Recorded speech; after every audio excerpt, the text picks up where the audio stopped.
Angular brush দিয়ে আমরা আগে ভুরুটাকে ড্র করব। স্ট্রেট যাবে, দিয়ে হালকা রাউন্ড,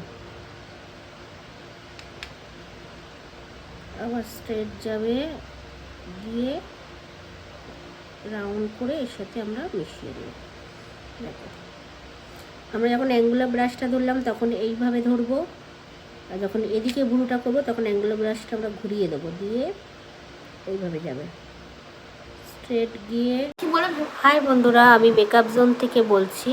তোমরা যারা মেকআপ শিখতে চাও তো আমার সাথে যোগাযোগ করতে পারো। হাতে ধরে যত্ন সহকারে শেখানো হয়, এছাড়া বিউটিশিয়ানেরও কোর্স করানো হয়। তোমরা যদি শিখতে চাও এখানে আসতে পারো। হাতে ধরে কাজ শেখানো হয় এবং কাজের শেষে সার্টিফিকেট দেওয়া হয়। ঠিক আছে, তোমরা যদি শিখতে চাও আমার সাথে যোগাযোগ করতে পারো।